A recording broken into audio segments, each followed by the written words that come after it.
Louis H. Lapham, author of The Wish for Kings, Democracy at Bay. You have a chapter called Versailles on the Potomac. What's it about? It's about the splendor of Washington that has been the magnificence of its marble, of its pretensions, of its bureaucratic vastness, so that it has become like a palace at Versailles. I mean, and it is a court society, a world unto itself, sometimes called inside the Beltway. And it's grown and multiplied since the end of the Second World War, so that the expense of government, the number of functionaries, of people who serve government in its many facets. I mean, I think there's something like now 100,000 lawyers and lobbyists that work on various degrees of regulation, and the Congress, the staff of the Congress has multiplied to 35,000, and it's this sense of a vast Versailles-like court, a hall of mirrors in which the various servants of government flatter one another or blame one another, strike poses, issue bills, make announcements, stage pageants of one kind or another. That's the view of it in that chapter. You have a story in here about Robert Mosbacher, the former Secretary of Commerce. I do. When Mosbacher first came to, he was appointed by Bush, and he came from Houston, and he thought that a man of his stature and magnificence should have had more notice by the media, more time on television, more space in the Washington Post, and so on. And so he was constantly seeking means of his own self-aggrandizement, and he hit upon having a private entrance made for himself at the Department of Commerce on the other side of the building from the entrance in which the mere populace was to come and go, and he had the entrance built at great expense with a long awning, sort of like a canopy in front of a nightclub or a restaurant. And I think he wanted to have it red because Jim Baker's canopy at the State Department was blue, or he wanted it blue because Jim Baker's canopy was red. I can't remember which way it went. But there were only 6 people allowed to use that entrance. There was Mosbacher himself, his wife, his secretary, his deputy, his lawyer, for all I know, his valet. And then, after he'd gotten that all together, it still wasn't quite grand enough. He practiced walking in and out of that entrance for a number of weeks, and then he decided that still, once he got inside the building, there was a distance to go to his own private elevator. But between the entrance and the elevator, there were offices, sort of cubicles, in which the poor people wore shirt sleeves. I mean, it was an unseemly display of manual labor. So he had the entire inside of the Department of Commerce, that part of it anyway, reconstructed. The offices were moved so that there was a properly open, grand space between the entrance and the elevator. And I believe that there was a table put there with simply a decoration of flowers. But it's that kind of attitude that too often captures people. I mean, not only, of course, in Washington, but elsewhere within any organization large enough to sustain its own theory of reality. Nancy Reagan, the color red, and a bed? She used to have her own bed or a replica. When she traveled with the president, she would have her own bed, or one exactly like it, carried a few days before she was going to arrive in some foreign capital. And she also was in love, as you probably well remember, the color red was a passion of hers, so that the rooms in which she was to stay, whether she was going to a palace in Venice or a castle in France or a hotel in Hawaii, the room was painted red prior to her arrival. And her bed was placed, the room was painted. And then the mirrors were all dropped because Nancy Reagan was fairly short. And sometimes the mirrors had to be brought down to a level that didn't, so she saw more than the top of her head, which would otherwise put her in a bad mood for the afternoon. Jack Kent Cooke, who owns the Washington Redskins, you quote him as saying, "I'm a Republican, but strangely I have a great many Democratic friends. Dodd, Brzezinski, Greenspan. He's of indeterminate lineage. Sam Donaldson, what's he? Gene McCarthy and George McGovern. What's the point here?" The point is that Jack Kent Cooke is the owner of the Washington Redskins, and that one of the most valued places at court in Washington is in Jack Kent Cooke's box at RFK Stadium. And it's a large box. I believe there are 50 or 60 places in it. And of course, during the long period of the Republican administration, the box was filled with important Republicans. And shortly after the election of Clinton, I believe within 2 days, suddenly it turned out Cooke discovered all of his Democratic friends, and their seats were changed. And with a new administration, the court brings in new courtiers, and Cooke was very quick to see that. It's the constant game in Washington, as you know far better than I, of who's in, who's out. I mean, who will come, who will go, who will get to write the senator's speeches or carry the general's shirt or sit in Jack Kent Cooke's box or have a parking space at the National Airport. I mean, these are questions of vast weight. You also quote Mr. Cooke as saying, "The box is not used to ingratiate myself with the administration. Please quote me," this is the New York Times actual quote, "please quote me precise on that. I invite people who are good company, happy, cheerful, good-humored people who love football." It's a great statement. It's worthy of a politician, but I mean, I'm sure you can always, people who are in Jack Kent Cooke's box are apt to be happy and cheerful and loving football almost of necessity. I mean, that would be whether they're Democrats or Republicans.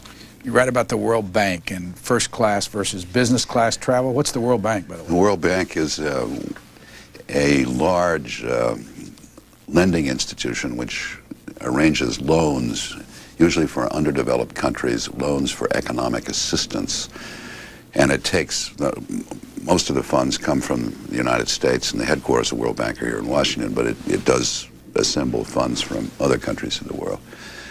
And so its mission is to the poorer, more hard-pressed countries of the earth. But it sustains a fairly sizable bureaucracy of its own, very comfortable one, very highly paid people.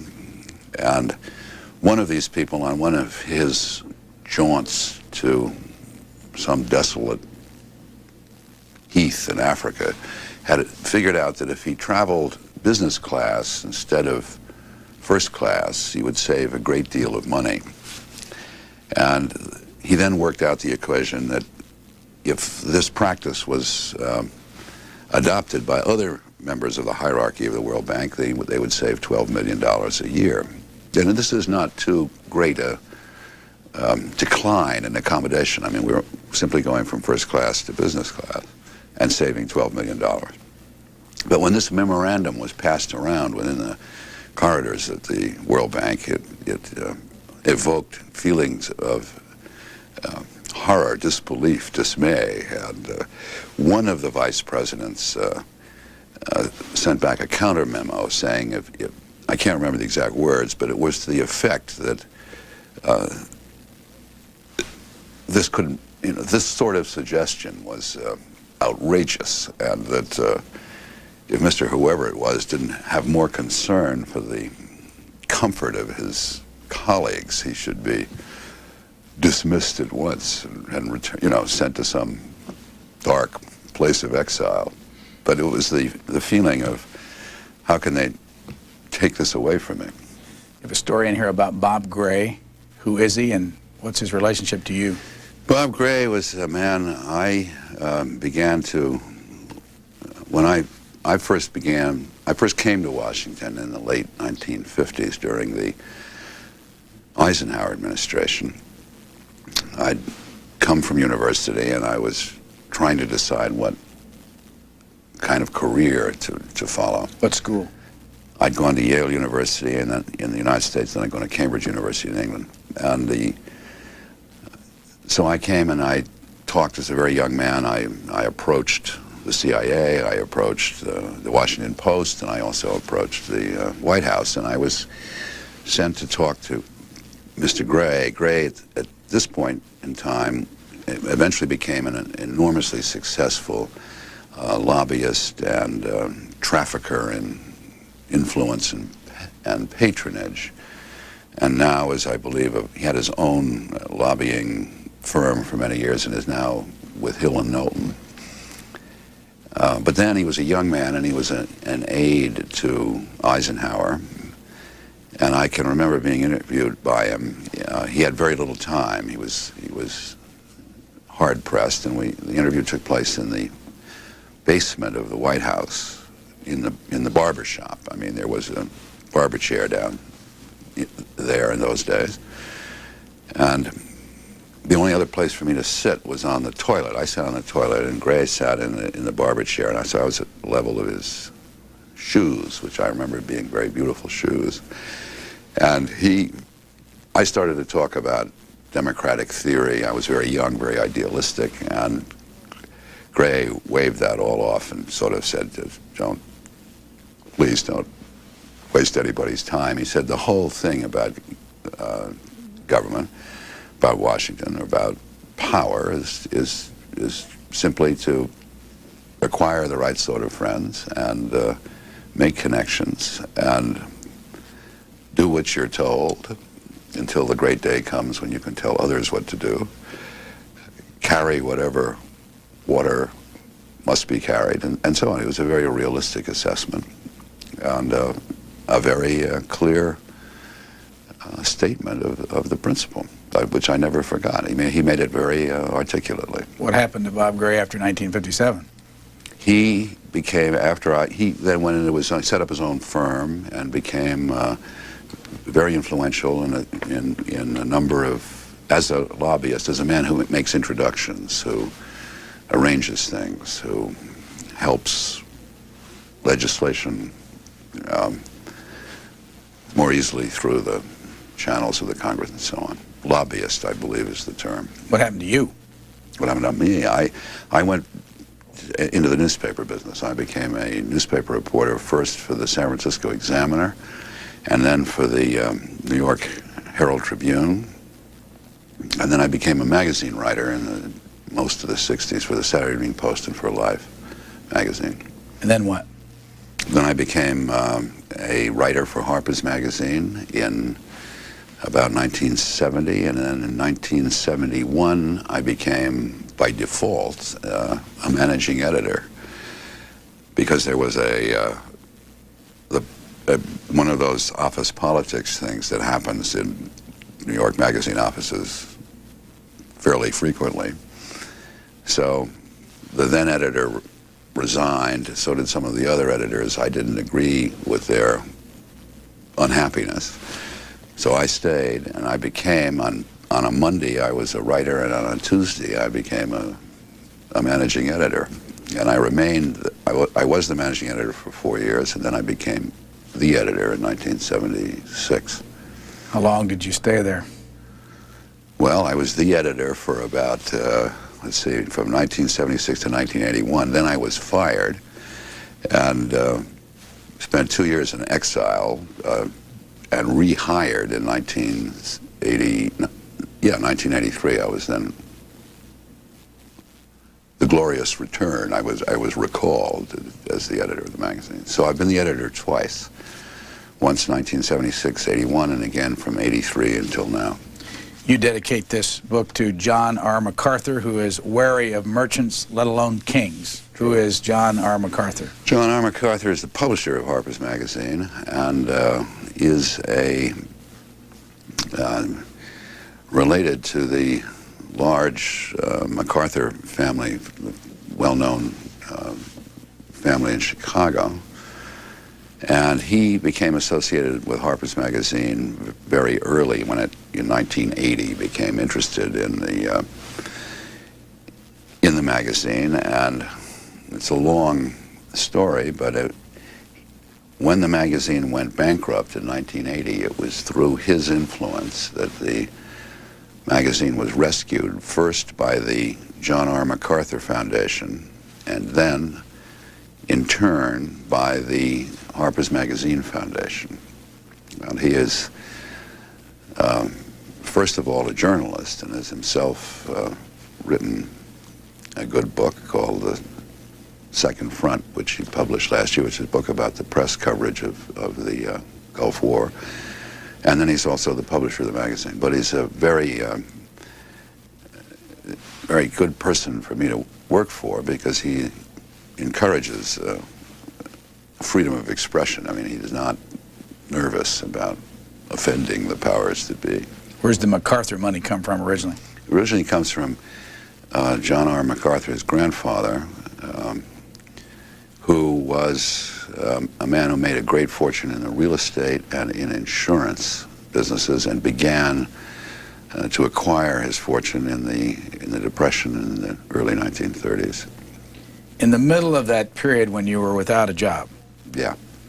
you had a dinner that you were invited to that Giscard d'Estaing, the former president of France, to tell that story. Well, I was, again, I'm trying to explain that the courtier spirit, the attitude of bowing and scraping that takes place in various large American institutions is true of, certainly in Washington, but it's also true of quite a few business corporations. It's true within the media. It's true in the universities. Define the word courtier. Courtier is one who says to a succession of masters, make of me what you want. I am what you want me to be. In other words, it's a toady, a dependent, somebody willing to do whatever is asked by his or her boss, and lives by making a constantly gracious impression. It's yes man would be another way of, that would be another phrase for it. Anyway, in 1981, I was the editor of the magazine, and I had been asked to a very small dinner at the Council on Foreign Relations in New York for Giscard d'Estaing. And I was invited, I believe, on the 1st of August, and then I was fired on the 15th of August. And the dinner was on the 15th of September, and a few days before the dinner, the council called me up and wanted to know what title should go after my name on the little piece of paper that's distributed to everybody at the dinner. And I, of course, by that time had none. And there's this long and ghastly silence, and I finally managed to resolve it by saying that I wrote an occasional article for the Washington Post, and so I didn't have any permanent employment with the Post, but it was enough to get on the piece of paper. Would they have invited you if you didn't have a job? It wouldn't have been, probably not, no. I mean, again, the notion of the court, the notion of titles, the notion of one is known by one's institutional affiliation, the plain democratic name, it has to have the of Mobil Oil Corporation, of the New York Times, of C-SPAN, of Harper's Magazine, of whatever. I mean, we as Americans like to pride ourselves as individualists constantly, and one of the images of ourselves that we like the best is that of the Clint Eastwood figure, or the man against the system, the cowboy faring west in the rain. But we, in fact, are people that are very much dependent upon our institutional identities and identifications. I am of the bank, I am of the paper, I am of the studio, whatever.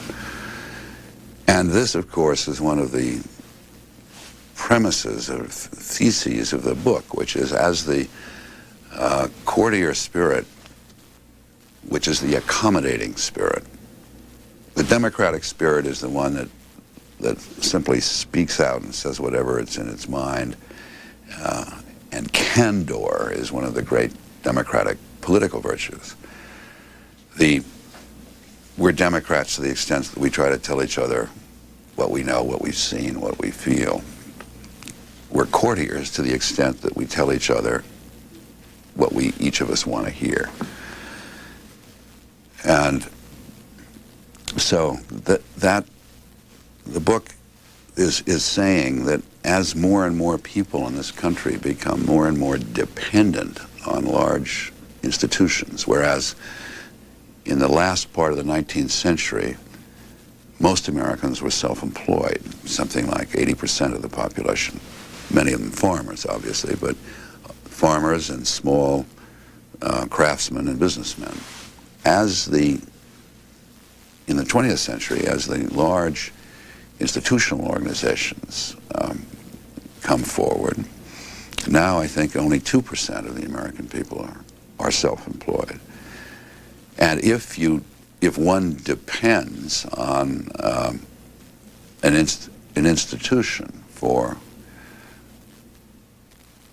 one's whole existence, I mean, not only medical insurance, but also clothes allowance, also pension, also place in the world, also business card and so forth, then the independent habit of mind tends to give way to the more accommodating habit of mind. That's one of the arguments. Note 6 in the back of the book, the story of Kissinger's life is the story of the perfect courtier. Kissinger was a man who knew how to play the court world extremely well. I mean, he began as he was discovered by Nelson Rockefeller when he'd been Kissinger started as an academic. He was at Harvard, a history professor, I believe. And then somehow he managed to get to Nelson Rockefeller, and he provided Nelson Rockefeller with whatever theories. Nelson Rockefeller was then governor of New York and had presidential ambitions. And he provided him with theories of the Cold War, theories of nuclear disarmament, theories of nuclear exchange. I forget in what succession they came. But Kissinger, again, was a man always willing to arrange the world to fit the desire of his patron, whether it was Rockefeller or Nixon or sometimes important senior columnists in the media. I mean, he understood that it was a world of poses, of the right word at the right time. Whether the theory actually was true or not, whether it had any relation to the facts or not, was less important than the way it advanced or failed to advance Kissinger's career. It's a little bit off the subject, but it's in your book, and it's note number 12. You talk about an advertising executive who had to give an enema to a client once a month, once a week. What in the world is that story? That story is, I'm saying that as it's a story about, trying to put it delicately. Is this new information, by the way, in this book? No. No, is this the first time it's been published, this little story? Yeah. I mean, you found this out? A fellow explained this to me, yeah. Well, tell the whole story, if you don't mind. Well, it's a story, I mean, the magazine business, again, as people become more independent on their patrons, more willing to do what is ever necessary to do to get the vote or to get the part or to get the account. People who are in the position of granting those requests begin to have more and more refined desires and appetites. I mean, it's a variation on the old story about the Hollywood producer who insists that the young aspiring actress go to bed with him before she can get the part. In this instance, it's a story of a ad salesman who is dependent on a client for a very large account, a couple of $100,000 a year in business for the magazines in question. And the client had a weird sexual request, which required the advertising fellow to show up, I think, once every 2 months in a motel in somewhere in New Jersey and administer an enema to the gentleman. So, and by the way, you say he had to wear a seersucker suit, a bow tie, either yellow or pink? Yeah, he had. There were certain sartorial requirements. But it's an example of the, it happens to be a fairly unhappy example or dismal example, but there are many, many examples like that throughout the society. People that are in power, that have power over their dependents. This essentially was the argument between Clarence Thomas and Anita Hill. It wasn't it was the argument about what does the individual in authority, what can he insist upon on the part of his subordinates. You have a letter in here, I'll read just a little bit of it. Dear Mr. President, herewith the first run off the press of a book called The Making of the President, 1968, whose hero is Richard M. Nixon. Later on, you say, this gentleman says, the campaign that this book tries to describe was the campaign of a man of courage and of conscience, and the respect it wrung from me, which I hope is evident, surprised me week by week as I went along. Later, this man writes, there's so much difference between being a reporter and being a citizen, and his last line, and this president can also call on me as a friend. Sincerely, Teddy White. Right.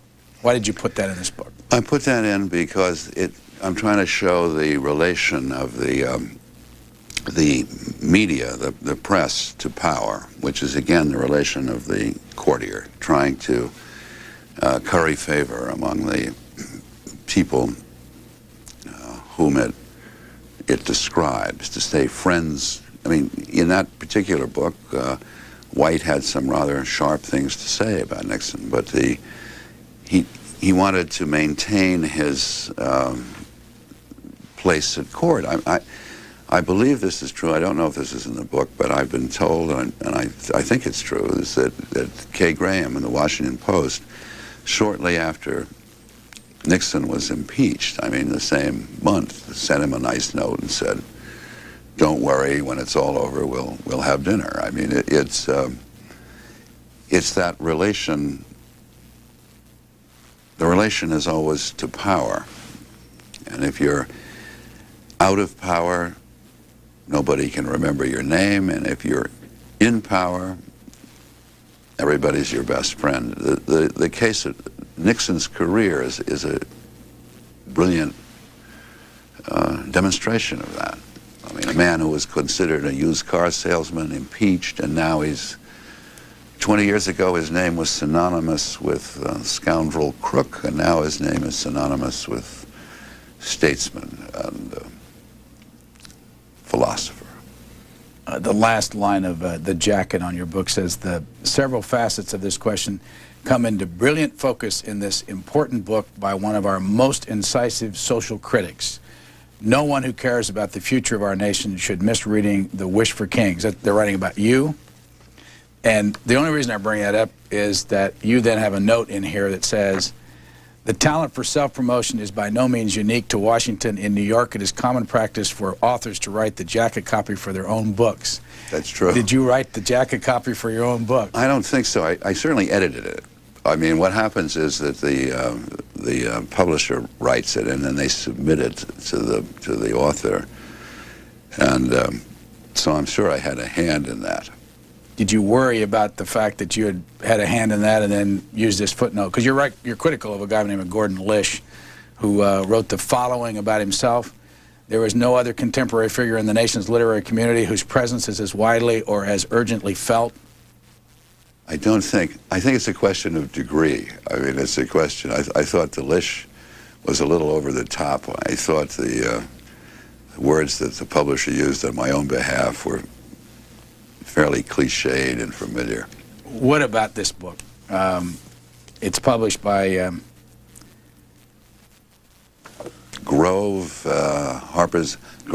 by Grove Press.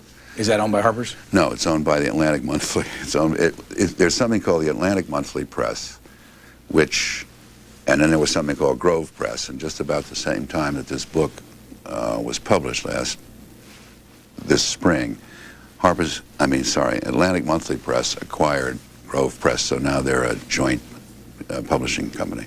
Why did you want to write this book? I wanted to write the book because I was trying to describe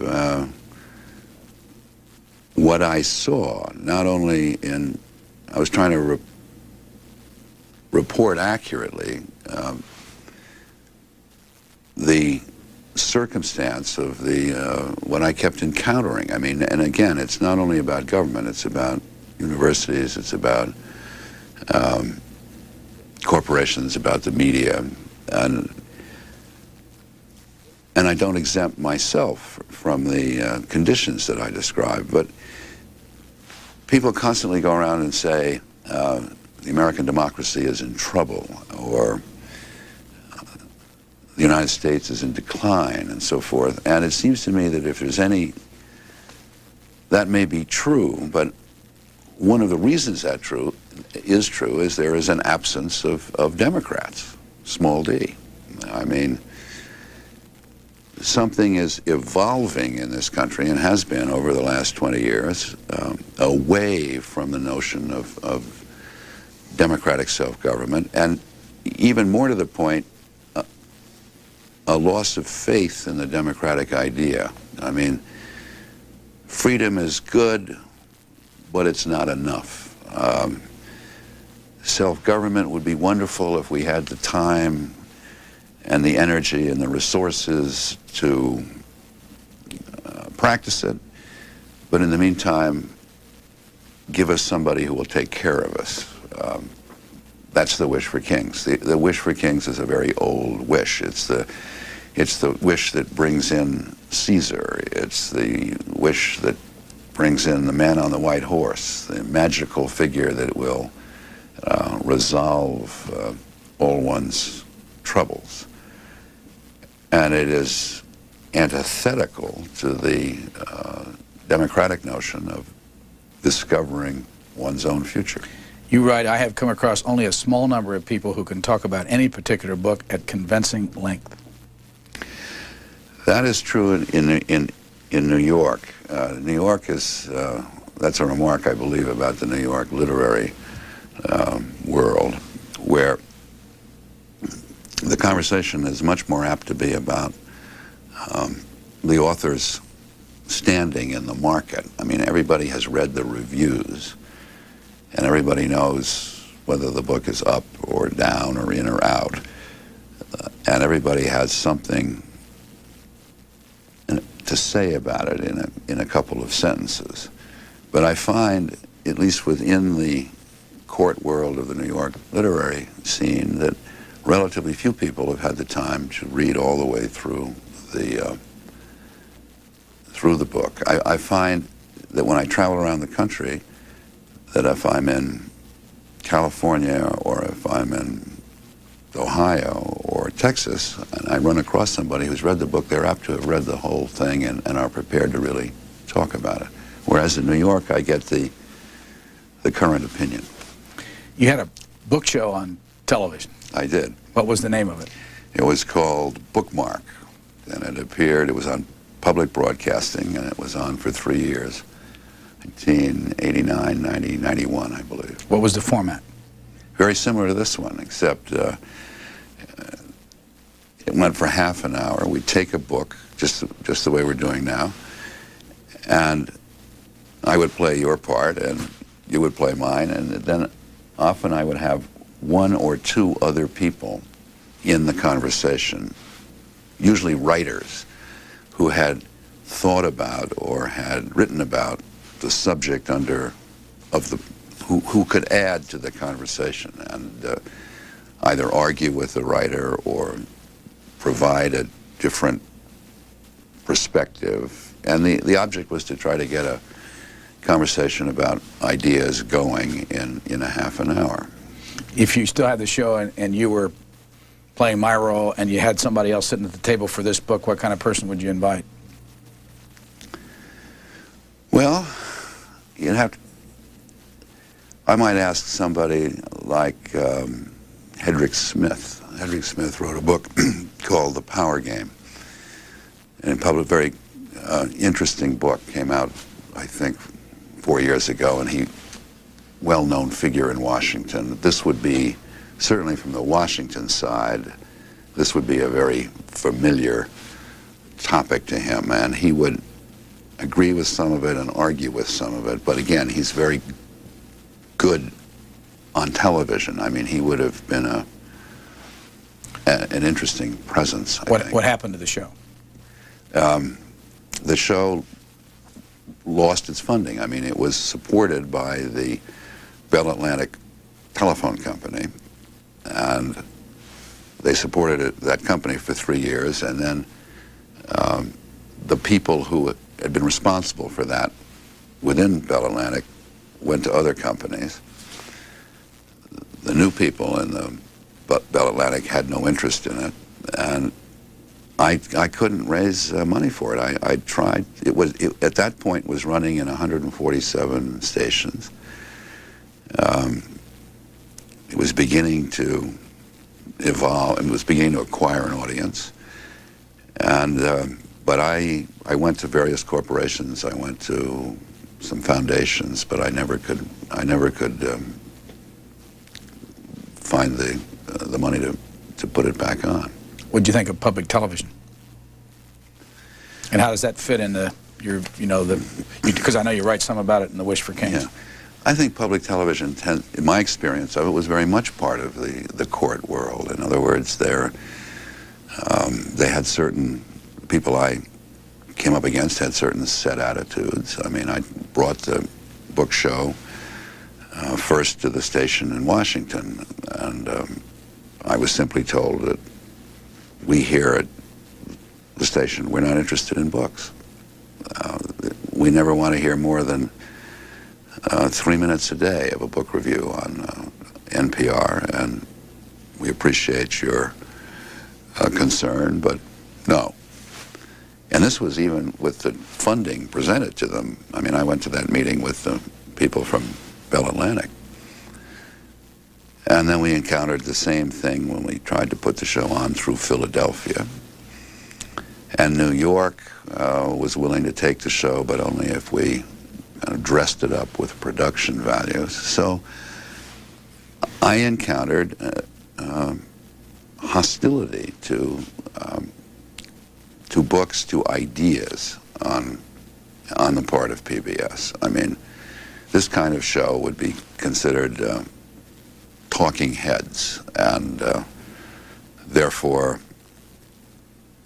not interested, not good for ratings, not show business. And I encountered that attitude almost wherever I went within PBS.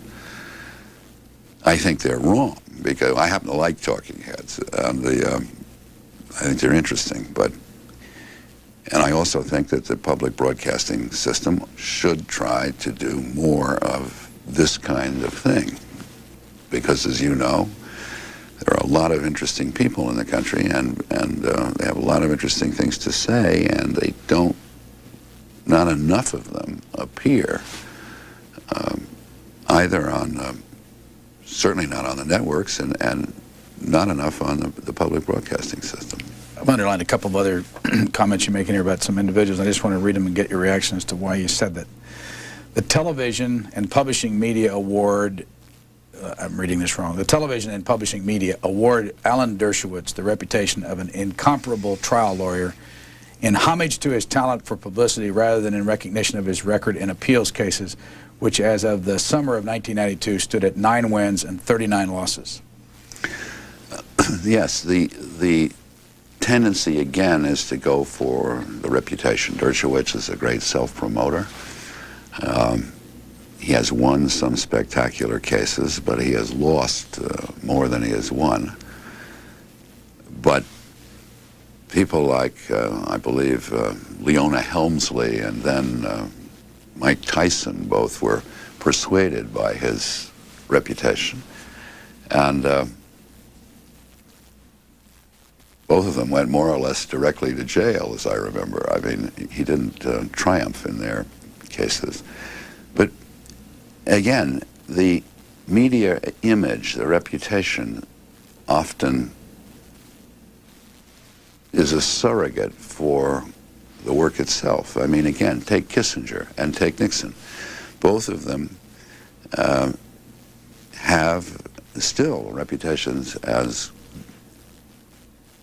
prescient statesmen, people who were clear-eyed and saw the shape of the world. And yet, if you look back on their record, it's like Dershowitz's record. I mean, they were wrong on Vietnam. They didn't understand the oil crisis of the early 70s. They certainly didn't understand Iran or the Shah. They didn't foresee the change in Russia. Neither of them ever understood the economy. They didn't understand what it would mean to go off to change the gold standard in the early 70s. So that the record is based on, to a large extent, on image and very little on substance. Elizabeth Taylor. But the media chatter incessantly about the people for whom the society has the least use, about Elizabeth Taylor's wedding or Jay Leno's contract or Maria Shriver's hair. And they, let me turn the page, and they take little notice of people or professions on whom the society utterly depends. How come? The former figures, the celebrity figures, tend to be more fun. I mean, they can be brilliantly illuminated. They provide gossip. They're decorative. I mean, to keep celebrities in a way is like keeping pets. I mean, they're expensive, but they relieve people of their own grief or their own concerns. It's like a great puppet show that takes place, or it's like a pageant at court, to get back to that image. It's like a masked ball, and these people are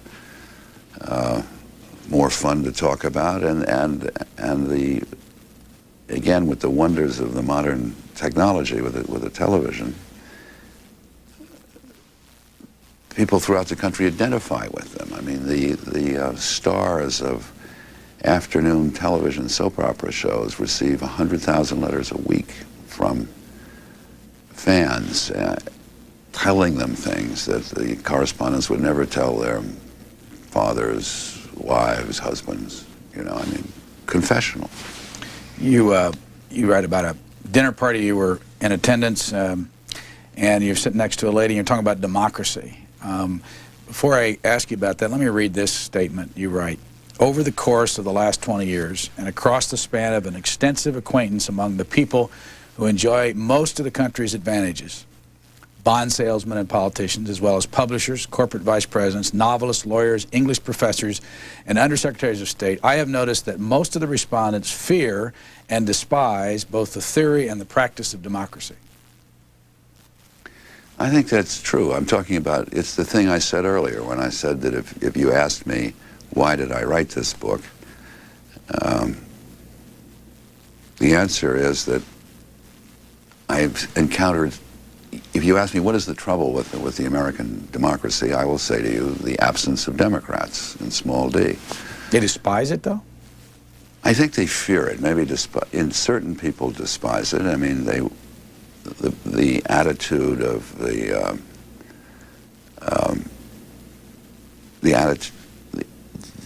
despising takes the form of the superior judgment and taste, let's say, of either New York or Washington. We happy few, we here in New York understand it, but they on the other side of the Allegheny Mountains won't understand it. Or we happy few here in Washington know what is meant by, but they won't know what is meant by. Sorry? What about that lady? I mean, the lady at the party kind of dovetails with what you just said. Yes, I'm not sure which lady. She's the one that I found myself wondering how it is possible to preserve the democratic spirit in a society distinguished by the absence of Democrats. At a dinner in Washington in February, I was seated next to a woman who thought that democracy was supposed to be easy, quiet, orderly, peaceful, and safe. Right. That's true. By the way, you didn't name some of these people. They're going to know who they are when they read this. I would think so. You going to be invited back to these dinners, you think? I have no idea. Maybe. But again, that woman's sort of thought in terms of democracy as a 4th of July parade, not as a ceaseless argument. And again, the attitude toward please no confrontation. Democracy is about confrontation. It's about you and I disagreeing with each other. It's about, it's not easy, it's not orderly, it's not especially safe. And the language of the court, the language of people who despise the vulgarity of too sharp an opinion or too garish a taste, say, don't want to argue. You know, this woman, you know, was amazed to discover that that individual property rights could sometimes actually be in conflict with community rights. I mean, this came to her as a great news. And when I say despise, and when I say few Democrats, then you have to look at the instinct all over the country to sort of withdraw into enclaves. Take the city of Los Angeles, where you have the people in Bel Air or in Pasadena or in Beverly Hills living behind safe perimeters, behind walls, behind their own police forces, just trying to divorce and distance themselves from the proletarians wandering in the streets. Now that's happening all across the country. The whole advertising business is based on the point of making class distinctions. In the time remaining, I think one of the things is you dish it out to just about everybody in here on both sides, and I want to make sure I get the balance. You say Bill Clinton cast himself as a friend of the American victim. The promises he made in the name of a custodial state could easily have been confused with a program of diet and exercise for a generation of lost children. An abbreviated list of his promises reads as follows, and you go through all of his promises. And earlier you said the philosophers of the liberal left, several of whom composed Governor Clinton's thesis of economic deliverance, believe that although money is wicked in the hands of mere individuals, it regains its blessedness in the hands of the state. Yes, that's the. Both left and right believe that money is wonderful if only properly used. I mean, the conservative is apt to think that it's best left to the individual with no government regulation or rules, and the statist, the person who says the government knows best, and therefore if we spend the money on behalf of others, it's a different use, but it's in either instance money is blessed only in the hands of those in the hands of the right people, however they happen to be defined. Is there any way to define your own politics at this stage in your life? After reading this book, did you conclude anything? I conclude that... I mean, writing this book, excuse me. Well, I conclude that I want to get on, I want to try to learn how to describe the circumstances of the American democracy at this point in time in a language that's more accurate than the one we've been using. I mean, one of our difficulties in this country is we don't have a vocabulary yet in which we can accurately tell each other what we want. I mean, how do you solve, what are the words to solve, let's say, the healthcare crisis? There is no solution until we can come to a prior agreement as to what we expect. I mean, otherwise, the desire for immortality, I mean, we now spend $600 billion a year, or 7% of our GNP, and that will just continue. I mean, we will bankrupt ourselves because we will, the desire to stay immortal. I mean, how are we going to control that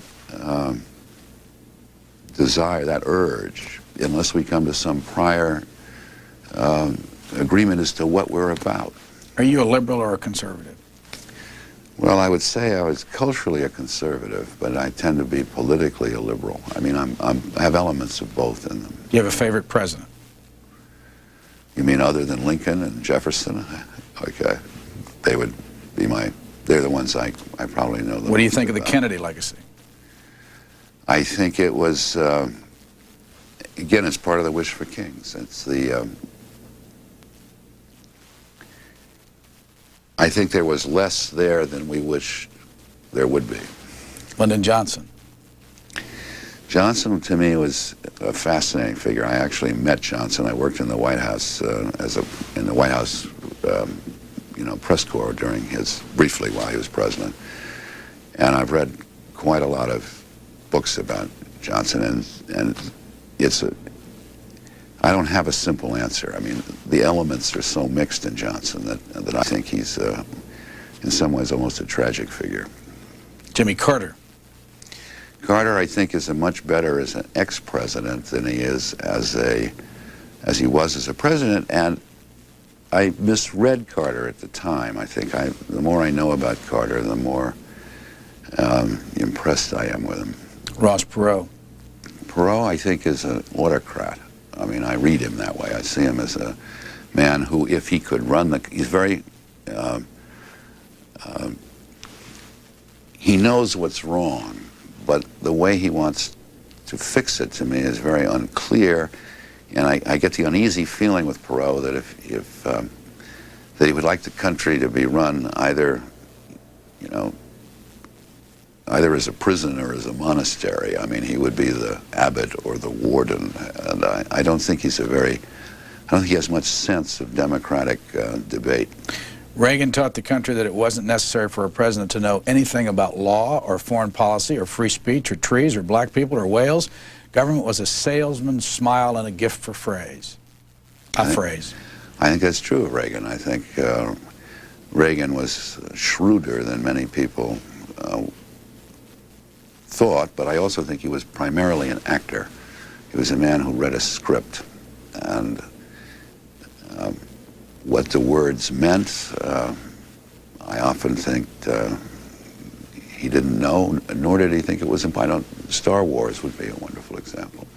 I mean, he was on his way to a budget meeting, the first budget conference, the summit, and the night before, Jim Baker was then the Secretary of the Treasury. He had given him a briefing book. And they get in the limousine to go to the summit the next day, and Baker says to Reagan, well, did you have a chance to read the briefing book? And Reagan looked at him in horror and said, but Jim, The Sound of Music was on last night. I mean, of course he didn't have time to read it. I don't think he had time. I don't think he had to be especially well informed on those various heads. Where were you born? San Francisco. How long did you live there? I lived there until I was about 13 years old, and then my parents moved to New York, and I came to New York and went to school, boarding school, and then to college in Connecticut. What professions were your parents about? My father had been first in the shipping business and then in the banking business. What impact did Cambridge have on you? Well, Cambridge showed me the difference between an American university education and English university education. I also formed in a... I learned to admire C.S. Lewis, who was then at Cambridge, and E.M. Forster was then at Cambridge. And so I was allowed into the presence of men whom I thought exemplary in many ways. Were you concerned when you wrote this book that you were stepping on a lot of toes and that you might not be welcome in some places that you used to go to? No, because the people who've writing a column, a monthly column for Harper's Magazine for a number of years, I've already stepped on quite a few toes, so that I don't expect any new doors will be closed. Has there been any different reaction to this book, say, than that magazine? I mean, are people buying this book that don't normally buy Harper's? I think so. I think so. I'm beginning to get letters from people who aren't familiar with what I've written, and it's very encouraging. How's it selling? I think it's selling quite well. What's that mean to you? How many? All that means is my publicist tells me that, or the publisher tells me that it's doing well, and that I don't know what that means, but presumably, and I also know that people go and ask for it in bookstores, and it's already been sold out, and they've had to order another 20 copies. What's the circulation of Harper's? 210,000. Is it making money? No. Harper's last year had its best year, and since 1962 we only lost $67,000. How long are you going to keep it up? Well, I think we could keep up that loss for quite a long time. How about you? How long are you going to stay the editor? As long as I can get up in the morning and think that it's fun to go down to work. Next book? Next book is about Yale University. When? Published the fall of 1995.